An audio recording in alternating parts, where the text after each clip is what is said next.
했는데 아마 다들 아실 거예요. 근데 이 얘기는 이제 이분이 경제학자이기 때문에 뭐 주식 투자를 할 때, 네, 주식 뭐 투자하시면 될지 모르겠지만, 네, 위험을 최소화할 때 서로 다른 그 종목의 주식에다가 분산 투자를 해야지 그 리스크를 감소할 수 있다라는 이제 이런 얘기죠. 근데 이제 이 얘기를 이제 가져온 것은 우리가 오늘 그 본문 말씀과도 약간 좀 연결이 됩니다. 왜냐면 야곱이 오늘 보면은 그 에서가 이미 400명의 그 남자들을 이끌고 온다는 소식을 듣고 정말 두려워할 수밖에 없는 상황이었는데 야곱은 정말 지혜를 발휘하여서 정말 자기의 그 가족이나 가족들을 이렇게 두 때로 이렇게 나누는 모습을 우리가 봅니다. 그래서 피해를 정말 최소화하려는 이 야곱의 노력을 우리가 볼 수 있습니다. 야곱은 앞으로 그의 험한 여정을 어떻게 극복하고 있습니까? 우리 창세기 32장 1절을 보십시오. 야곱이 길을 가는데 하나님의 사자들이 그를 만난지라. 그러니까 여기서 주어가 야곱이 아니라 하나님의 사자들입니다. 그러니까 천사들이 먼저 와서 찾아와서 야곱을 만나준 것입니다. 네. 그러니까 이게 주도권이 야곱에게 있는 게 아니라 누구에게 있죠? 네. 하나님께 있는 것임을 우리가 알 수가 있죠. 그래서 이 주도권이 하나님에 있기 때문에 우리가 이것을 통해서 하나님의 의도를 우리가 이제 가늠할 수가 있겠죠. 그러므로 우리의 인생이 정말 앞이 잘 보이지 않고 캄캄하고 막막하다 할지라도 먼저 이렇게 다가오시는 하나님을 통해서 우리는 안심하고 희망을 가질 수가 있는 것입니다. 아멘. 그러면 하나님께서 보내신 그 하나님의 천사들은 누구입니까? 히브리서 1장 14절 말씀입니다. 모든 천사들은 섬기는 영으로서 구원받을 상속자들을 위하여 섬기라고 보내심이 아니냐. 그러니까 이 천사들은 거룩한 존재이지만 우리 사람을 섬기는 영으로 지어진 존재입니다. 물론 사탄도 이 타락한 천사이기 때문에 이 범주에 속하는 거죠. 그러므로 우리가 이 성경 말씀을 통해서 우리 인간이 정말 얼마나 존귀한 존재인가, 천사보다도 더 존귀한 존재라는 것을 우리가 알 수가 있는 거죠. 그래서 우리는 먼저 자기 자신에 대한 정체성을 올바로 갖는 게 참 중요한 것입니다. 내가 어떤 존재인가? 천사보다도 더 귀한 존재입니다. 아멘. 그런데 이런 그 영적인 그 하나님께서 질서를 만든 거죠. 하나님, 인간, 천사, 만물 이런 그 영적인 그 질서를 쭉 만들었는데 한 가지 조건이 있습니다. 이게 모든 사람한테 다 적용된다라는 게 아니죠. 뭐라고 쓰였죠? 히브리서에 구원받을 상속자들을 위하여 섬기라. 뭐 이렇게 보내받은 거예요. 그러니까는 모든 사람한테 다 이 천사가 이렇게 종으로 타는 게 아니라 구원받을 상속자한테만 종으로 탄다는 거죠. 네. 네. 그러면 누가 구원받을 상속자입니까? 시편 34편 7절입니다. 여호와의 천사가 주를 경외하는 자를 둘러 진치고 그들을 건지시는도다. 아멘. 네. 그러니까 주를 경외하는 자라는 이 조건이 붙어 있습니다. 그러니까 천사들이 모든 사람을 다 보호한다는 게 아니라 오직 주를 경외하는 자, 그 사람을 보호한다는 것입니다. 아멘. 네. 그러니까 우리가 민수기 21장에 보면 그 하나님을 믿는다는 그 이스라엘 백성들이 있는데 이 하나님을 믿는다는 그 백성들이 하나님을 원망을 했어요. 그러면 이 하나님을 원망한다는 게 하나님을 경외하는 것입니까? 그게 아니잖아요. 그러니까 하나님을 믿는 사람들한테는 누가 진을 쳐요? 지금 뭐 이 사람들 이스라엘 백성들이 그 광야 40년 동안 광야 생활하는데 광야에는 불뱀들이 얼마나 특실특실 거려요. 그죠? 굉장히 위험하죠. 그런데 하나님의 천사들이 그 진을 쳐가지고 이들을 이렇게 보호해 주시는 거예요. 왜냐면 하나님을 믿으니까. 근데 이들이 하나님을 원망을 하게 되면 이 하나님의 천사들이 어떻게 되겠어요? 그냥 없어지는 거죠. 그럼 어떻게 돼요? 불뱀들이 기다리고 있다가 진영으로 그냥 쳐들어가는 거죠. 그래서 이 지금 그 하나님을 원망하다가 그 불뱀에 물려 죽은 자가 많았다고 이렇게 민수기 21장에 이렇게 기록을 하고 있습니다. 그러므로 하나님을 원망하는 사람은 하나님을 경외하는 사람이 아닙니다. 하나님께서는 그를 경외하는 자에게 천사들을 보내어 위험 속에서 보호하시는 것입니다. 우리가 우리 교회에 여러 가지 뭐 사건들도 많이 있고 또 시스토리도 있을 텐데 제가 딱 한 가지 기억나는 것은 이거예요. 몇 년 전에 우리 그 노장로님과 그 노건사님께서 그 주일에 교회에 오시다가 교통사고가 크게 났어요. 그래가지고 저쪽을 라지 블루버드에서 차가 큰 트레일러에 닫혀가지고 완전히 그냥 뒤집어졌는데 우리 교회 성도님 중에 한 분이 그쪽 길로 오다가 사람 손 살려줘 하고 사람 손을 탁 대는 거예요. 근데 나중에 알고 봤더니 그게 노장로님 손이었던 거예요. 그러니까 이게 차가 이렇게 뒤집어져가지고 이제 그 나와야 돼, 문 열고 나와야 되는데 이게 바깥에 이렇게 손이 이렇게 나온 거죠. 그래서 우리는 뭐 그때 예배 드릴 때 이제 노장로님과 노고사님께서 예배 참석을 못하셨길래 이제 좀 사정이 있으시는가 보다 그러고 이제 예배를 드렸는데 나중에 예배 끝나고 그 노장로님한테서 전화가 연락이 왔는데 그냥 차가 너무 망가져가지고 다 그냥 폐차를 이렇게 시켰다는 거예요. 건강한 우리 몸이 어떠시냐 했더니 머리카락 다친 데가 없다는 거예요. 아멘. 야, 이걸 여러분 어떻게 우리는 이거를 이해할 수가 있겠습니까? 오히려 노장님께서는 그때 정말 그 예배 시간에 피아노 반주 못하신 거 너무 그것을 이렇게 안타까워하셨습니다. 네, 우리 같으면 지금 이 반주가 중요해요 지금.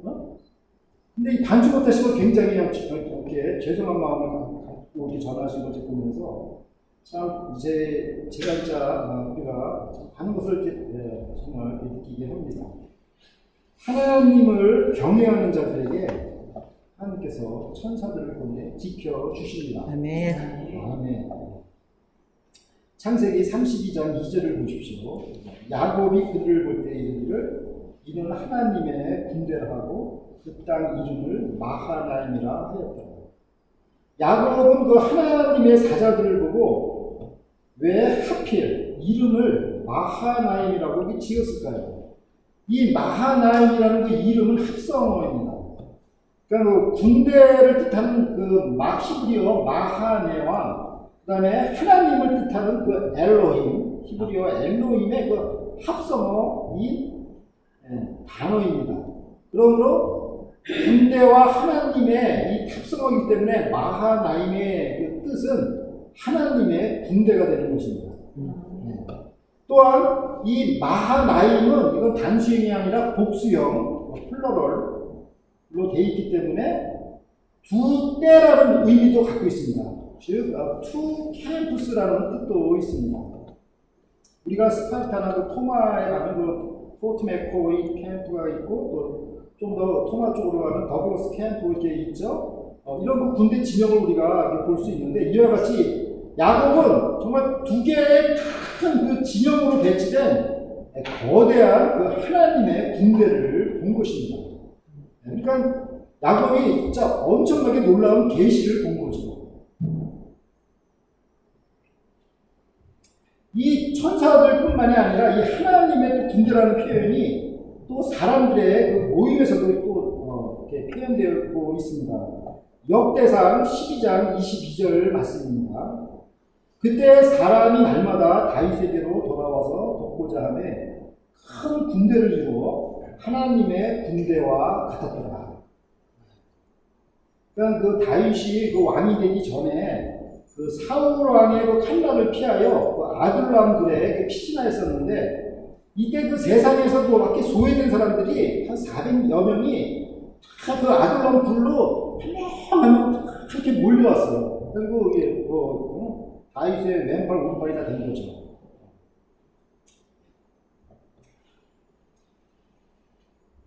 그러므로 우리는 오늘날 이 교회가 바로 하나님의 군대라고 우리가 볼 수가 있는 것입니다. 천사들의 군대, 또 우리 지상의 또 군대, 하나님의 군대라고 볼 수가 있죠. 라크로스 세수만 교회를 돕고자 한 분 한 분 이렇게 이렇게 모여드는 이런 비전을 보시기를 바랍니다. 우리 교회가 정말 하나님의 군대가 되어서 이 지상에서 정말 악의 세력과 싸우는 정말 선한 공동체가 되기를 기도합니다. 아멘. 아멘. 자, 그냥 우리 집 그 뒷집이죠, 뒷역의 그 집은 매주 목요일마다 밤새서 놀더라고. 그냥 그 다음날 가보면은 맥주병 그냥 무대기 쌓여 있어요, 이렇게. 근데 얘네들은 잠을 안 자는데 어떻게 그 새벽 그냥 4시까지 그냥 졸립지도 않나 봐요. 참 그런 그 학생들을 보면서 우리가 해야 할 일이 참 많은 것입니다. 창세기 32장 3절을 보십시오. 야곱이 세일 땅 에돔 들에 있는 형 에서에게로 자기보다 앞서 사자를 보냅니다. 야곱이 에서에게 그 평화 사절단을 이렇게 보낸 이유는 야곱이 전에 그 장자권을 빼앗으려고 형 에서를 속인 일이 그 마음에 걸렸기 때문입니다. 세월이 20년이 흘렀어도 남한테 이렇게 잘못한 것은 늘 이렇게 기억에 남는 거죠. 저도 옛날에 신화스포츠라는 회사 다닐 때 비서실장 할 때 여자 비서 2명한테 너무 이렇게 아주 가혹하게 한 것이 지금 제가 마음에 걸리는데 제가 목사된 거 알면 분명히 까먹었을 거예요. 저 사람이 어떻게 목사가 됐을까 그랬을 거예요. 아무튼 어디서 언젠가 만날지 모르는데 정말 사죄하고 싶은데 아무튼 제가 그 두 분을 잘랐어요. 그러니까 아무튼 이렇게 남한테 이렇게 좀 안 좋은 일을 하면은 기억이 계속 남아 있습니다. 그 요셉의 그 형제들 있죠? 요셉의 형제들도 요셉이 그 17살 때 요셉을 원래 죽이려고 하다가 아무튼 그게 잘 안 돼가지고 결국은 애굽의 노예로 팔아버렸습니다. 사실 자기 동생을 죽인 거나 이제 마찬가지인데 나중에 이 자기들이 팔아버린 이 요셉이 애굽의 국무총리가 될 줄 누가 알았겠습니까? 그래서 그 동생의 그 성공을 그 축하할 자리에서 이 형제들은 축하하는 것이 아니라 오히려 보복당할까봐 그냥 벌벌벌 이렇게 떨었습니다. 야곱도 마찬가지죠. 세일 땅에서 세력을 키운 그 에서 족장이 언제 야곱을 해칠지 모를 일이었습니다. 이 세일 땅은 그 사해 아래쪽에 있는 험한 산간지대인데 에서는 거대한 에돔 족속의 그 족장이 되었습니다. 그러니까 세력이 강한 족장이 된 거죠. 그래서 야곱은 최대한 겸손한 자세로 에서 족장에게 이렇게 메시지를 보냈습니다. 창세기 32장 4절과 5절을 보겠습니다. 먼저 4절입니다. 그들에게 명령하여 이르되 너희는 내 주 에서에게 이같이 말하라. 주의 종 야곱이 이같이 말하기를 내가 라반과 함께 거류하며 지금까지 머물러 있었사오며 5절입니다. 내게 소와 나귀와 양떼와 노비가 있으므로 사람을 보내어 내 주께 알리고 내 주께 은혜받기를 원하나이다 하라 하였더니. 그러니까 여기서 주라는 말이 4번이 나오는데 이게 무슨 하나님을 뜻하는 주가 아니라 메스터, 자기의 그 주인이라는 거예요. 그러니까 야곱이 정말 진심으로 그냥 에서를 주인처럼 생각을 한 거죠. 그리고 자기는 에서의 종이라고 이렇게 말했습니다. 그러면 왜 야곱은 이렇게까지 자신을 낮추는 것입니까? 전도서 10장 4절 말씀입니다. 주권자가 내게 분을 일으키거든 너는 내 자리를 떠나지 말라. 공손함이 큰 허물을 용서받게 하느니라. 그러니까 공손한 자세가 죄를 용서받는 그 최고의 방법이기 때문입니다. 겸손한 자세는 우리가 살아갈 때 아무리 강조해도 지나치지 않습니다. 빌립보서 2장 3절 말씀입니다. 아무 일에든지 다툼이나 허용으로 하지 말고 오직 겸손한 마음으로 각각 자기보다 남을 낮게 여기고. 그러니까 겸손한 사람들한테 다툼이 일어나겠습니까?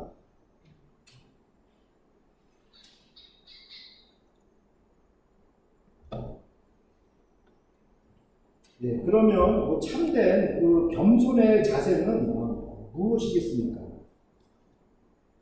네, 자기보다 남을 낮게 여기는 것입니다. 그러니까 이 사람의 정말 이런 면이 나보다 정말 훨씬 훌륭하지 하며 그 남의 그 장점을 보고 존중하는 태도를 갖는 것입니다. 그래서 우리 한번 옆 사람을 한번 쳐다보겠습니다. 우리가 옆에 있는 분들을 한번 쳐다보면서 옆 사람의 그 장점이 뭔가를 한번 한 3초, 한 5초 동안 잠깐 보겠습니다. 옆 사람의 그 장점이 뭔가. 저 보입니까? 장점이? 아멘. 자, 보이죠? 보여요? 네. 한번 보도록 노력하세요. 자, 잘 장점을 잘 찾을 수가 있을 거예요. 진짜 장점 많아요. 자, 보이면은 이제 그 옆분한테 뭐라 그러냐면 당신은 나보다 훌륭한 분입니다. 한번 해보세요.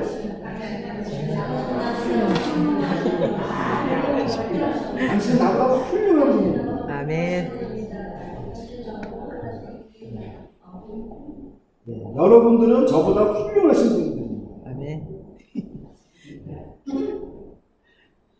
저는 동의합니다. 어떤 목사가 쓴 글을 제가 한번 읽어본 적이 있는데 자기 목사 안 됐으면 예수님이 안 믿었을 것 같다. 그런 얘기도 하더라고요. 그래서 야 진짜 목사가 참 문제가 많다. 아무튼 이게 훌륭하신 분들이에요. 진짜. 영남 목사님 정말 훌륭하시죠. 저는 맨날 이게 물을 집에서 떠온다고 하면서 깍깍깍 하는데 영남 목사님 이렇게 물 떠다 주시면서 아이고 진짜 존경합니다 라는 마음이 생깁니다. 진짜. 아니 시끄럽군이 아니라 할 날에 살을 엄청나게 쌓고 계시는 것 같아요. 보니까. 아무튼 자 우리 창세기 32장 6절을 보십시오. 사자들이 야곱에게 돌아와 이르되 우리가 주인의 형 에서에게 이른즉 그가 400명을 거느리고 주인을 만나려고 오더이다. 그러니까 이게 지금 야곱에게 예상과는 다르게 형 에서가 400명을 지금 거느리고 온다는 보고를 야곱이 받은 것입니다. 그래서 이게 지금 평화사절단의 얘기를 듣고 이렇게 출발한 건지 안 듣고 출발한 건지 우리가 잘 모르잖아요. 그래서 제가 영어 성경을 한 10개를 다 찾아봤어요. 이게 지금 근데 이제 딱 하나 여기 이제 굿뉴스 바이블이라고 굉장히 쉬운 영어로 쓰여진 성경이 하나 있는데 거기에 이렇게 쓰여져 있습니다. 굿뉴스 바이블에 화면 보이시죠? We went to your brother Esau and he's already on his way to meet you. 그래서 already라는 단어가 쓰여져 있더라고요. 그러니까는 뭐죠? 이 already라는 단어가 이렇게 보면은 야곱이 보낸 그 평화사절단을 만나기도 전에 이미 에서는 400명을 이끌고 출발한 거예요. 그러니까 이게 지금 어떤 상황인지, 야곱을 웰컴하는 상황인지, 야곱을 죽이려고 하는 상황인지 지금 전혀 우리가 이렇게 예측할 수도 없고, 야곱도 이것을 예측을 못하는데 우리가 대충 예측할 수 있는 것은 그 다음 구절에서 우리가 알 수가 있는 거죠. 32장 7절을 보십시오. 야곱이 심히 두렵고 답답하여 자기와 함께한 동행자와 양과 소와 낙타를 두 떼로 나누고. 그러니까 야곱이 리포터를 딱 받으면서 그 느낌이 이거는 전쟁이구나라고 이제 생각을 한 거죠. 그래서 이 소식을 듣고 심히 두렵고 답답하다라는 마음을 표현했습니다. 그것은 뭐죠? 한마디로 패닉 상태가 빠진 거예요. 야곱이. 그러나 그럼에도 불구하고 야곱은 재빨리 침착하게 그 대처를 했습니다. 자기의 가족과 종들과 재산을 두 개의 진영으로 나눈 것입니다. 서두에서 말씀드린 것 같이 그 위험을 최소화하려고 하는 것입니다. 이건 아마도 야곱이 그 하나님의 군대인 그 마하나임 두 진영이라는 그것을 보고 힌트를 얻은 것 같습니다. 창세기 32장 8절을 보십시오. 이르되 에서가 와서 한 떼를 치면 나는 한 떼는 피하리라 하고, 야곱은 이왕 이렇게 어렵게 된 상황 속에서 가족과 재산을 보호하기 위해서 신중하게 대처를 하였습니다. 사랑하는 라브로스 세송학교의 성도 여러분, 야곱이 하나님의 군대, 그 마하나임을 봤다는 그 사실만으로도 사실은 중요한 것입니다. 눈먼 장님처럼 이것을 못 본다면 얼마나 불안하겠습니까? 하나님을 경외하는 자에게 하나님께서는 마하나임을 보내십니다. 아멘. 이것이 바로 복된 소식입니다. 아멘. 우리가 전도할 때 무슨 말 하겠어요? 여러분, 하나님을 믿으시면 하나님의 천사가 여러분을 지켜주실 것입니다. 이렇게 전도할 수 있지 않겠어요? 우리가 믿음의 눈으로 이 하나님의 군대를 보시고 정말 담대함을 얻으시기를 기도합니다. 아멘. 믿음의 눈으로 봐야 되는 거예요. 우리가 오늘 말씀을 통해서 한 세 가지 키워드로 묵상하고자 합니다. 첫 번째는 프로텍션, 두 번째는 패닉, 세 번째는 프루던트.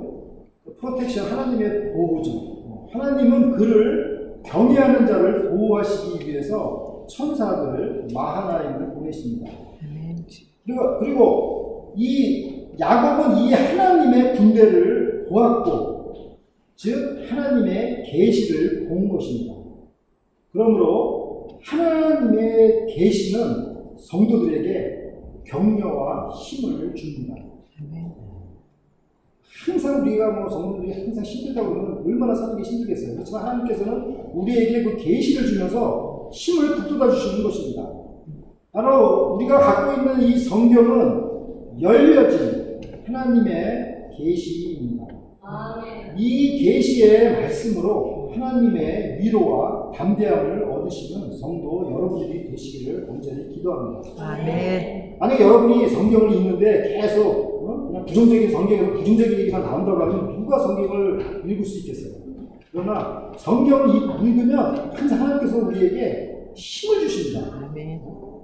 항상 힘을 주세요. 두 번째는 패닉, 정말 두려움입니다.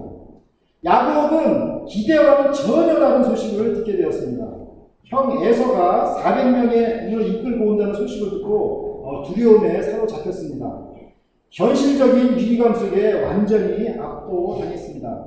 우리가 이런 그 현실적인 문제를 피할 수는 없습니다. 그러나 그 현실적인 문제를 파악하면 그 대책을 세울 수 있습니다. 우리의 그 기도 제목은 무엇입니까?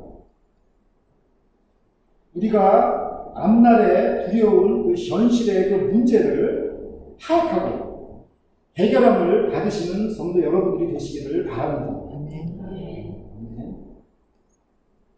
마치 그 환자가 의사를 찾아가가지고 자기의 그 병 진단을 받아야지 괜찮아 그 병원을 안 가면 그게 잘 파악을 못하는 거죠, 그죠? 세 번째로는 프루던트, 신중함입니다. 야곱은 자기 앞에 닥친 문제를 깨닫고 희생을 최소화하려고 자기의 가족과 종과 가축을 두 떼로 나누었습니다. 그래서 만일 한 떼가 공격을 당하면 다른 한 떼는 생명을 건질 수 있으리라는 생각이었습니다. 이길 수가 없는 상황이라면 베스트가 아니더라도 희생을 최소화하는 것이 또한 하나님께서 주시는 지혜입니다.